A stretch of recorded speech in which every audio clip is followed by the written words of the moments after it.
So next week it's going to be TEDx Bristol, and I'm going to be behind the desk operating the slides for the speakers and basically all of the technical stuff and running the show. I have to say, it's one of the most fun things to do ever. Now, I got asked, why aren't you speaking at the TED conference? You know, why aren't you speaking? You're a public speaker, you're into personal development, you have revolutionary ideas, why aren't you speaking? Well, me and Mel Rodriguez, we talked about me speaking a number of years ago, and it didn't quite fit the criteria of the theme at the time. But Mel, because she knew me anyway, asked me to get involved with TED to help coach the speakers, you know, revise their scripts, look at what they're doing and how they're performing. And also Hodus, who is a coaching company, who've also been doing all of that work, and they've certainly been taking the main wedge of that. I kind of took more of a main wedge of looking at who the speakers should be, who we find to put on the stage, and doing research in order to get the right criteria of people. And in doing that, I have found that if you want to become a TED speaker, if you want to put yourself on stage like that, it's not good enough to just be able to, and you may see this in some TED Talks, so just bear with me here, that you will have people who can take information from other people and turn it into a talk because they're professional speakers. So they know how to acquire information, stats, science, things like that, and say, and so the conclusion of all of this evidence is this. Now, I'm not saying that there's anything wrong by that, but when you walk your talk, when you're not a professional speaker, but you are somebody who is living out something really important, the potency of when you're on stage, talking from life experience, talking from real world activism, talking from somebody in here who is making significant changes in the world. It doesn't matter if you're a professional speaker who doesn't or tut or can stand or can pace professionally or whatever it is that you think makes a great speaker. What makes a great story and how you put it across is when something utterly matters to the core of your soul.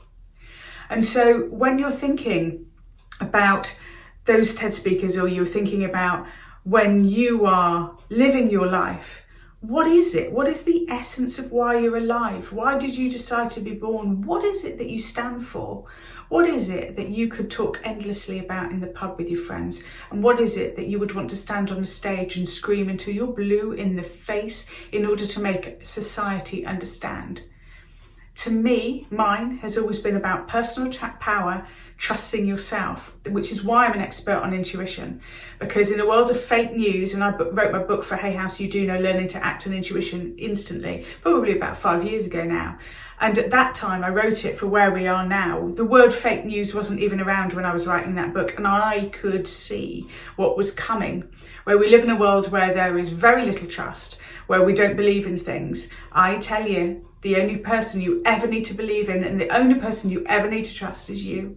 When you trust yourself to be able to read other people and read news and look at things online and just go, wah, wah, I'm calling the BS word here. That is just some bullshit that I am seeing in front of my face. So when you trust yourself, you can take down your boundaries, because you trust yourself to be able to make good decisions about other human beings, which is where personal power comes in, which is where you can say, I am powerful because I know.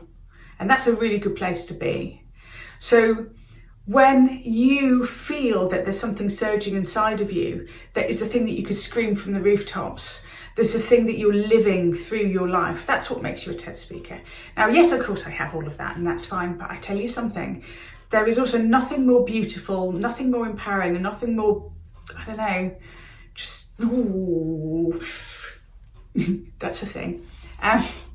Then watching somebody who has all of that fire and passion inside of them, put it into words and stand on the stage and deliver it. I am so excited for these speakers that we've got this year. They are just awesome. I sat there in a rehearsal just watching, you know, cameras and everything so that they could get used to all of that kind of environment. Just watching, I have laughed really hard and cried from that side of my eyes. And then I watched another talk and cried from that side of my eyes. It's just it's just astonishing. And if you're going to be in Bristol on the 17th of November, you need to buy your ticket. I don't think there's many left to come and see TEDx Bristol, and then we'll be back again in another 2 years' time.